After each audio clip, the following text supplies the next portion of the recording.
Hi everyone, and welcome to Raspberry Rock ASMR with me, Alicia. We love going on hikes here throughout the property, and we never know exactly what we're going to find, so it's always an adventure.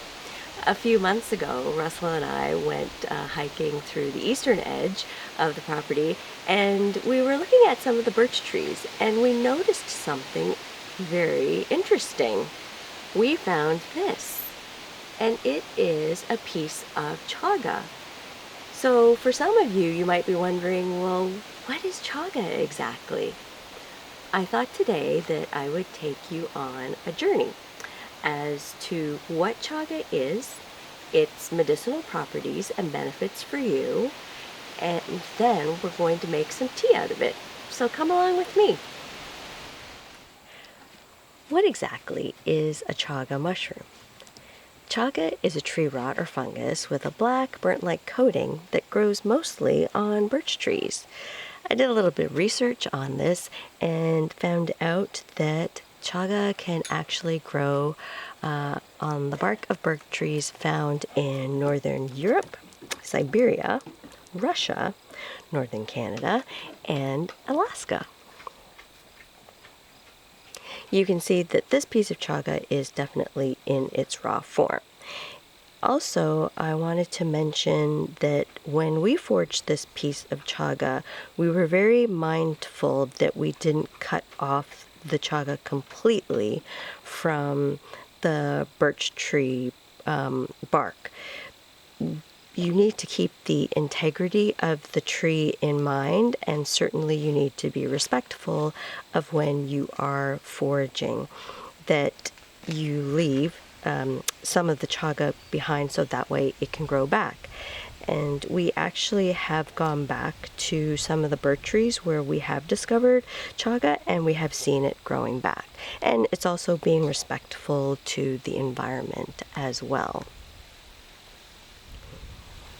And what is the history of chaga in Canada? I was very curious about this, right? And so it's been used for centuries by the indigenous Ojibwe and the Chippewan cultures in ceremonies and rituals for physical, emotional, and spiritual healing. And this really resonates to me as well. Now it's time to process this piece of chaga. It's all a matter of preference in that I have heard that people sometimes will leave the charcoaly bits on.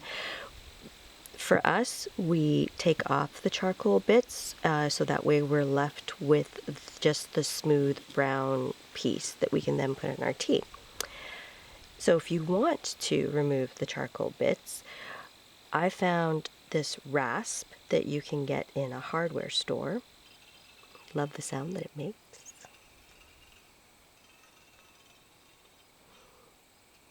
And it really is ideal for taking off the charcoal because it's just so rough and hard. You can also probably use a knife, but for me, this works.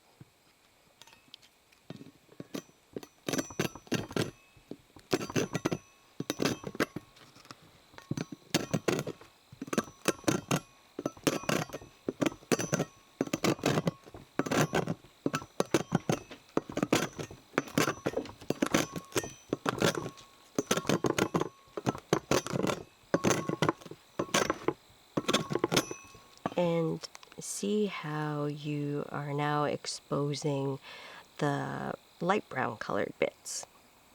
So on this side, you can see where I have taken my rasping tool and removed the charcoal.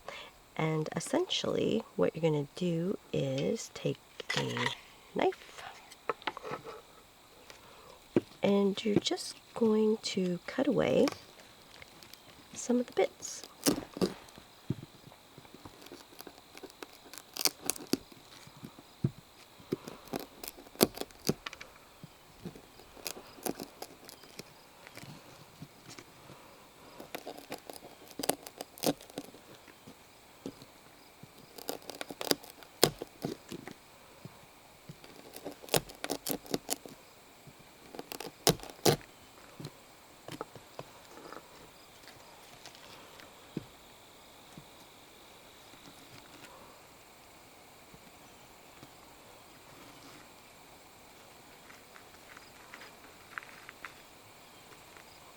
chaga is definitely known for its medicinal purposes. It can boost immunity, it's high in fiber, and it's loaded with antioxidants. It can be known to reduce inflammation, fight off bacteria and viruses, and lowers blood sugar. I would definitely encourage you to do your own research and possibly consult with your physician as well if you are going to start using chaga as a tea, so that way you can find out exactly what's right for you. The next step in the process is to gather some sticks for the fire that we're going to make the tea.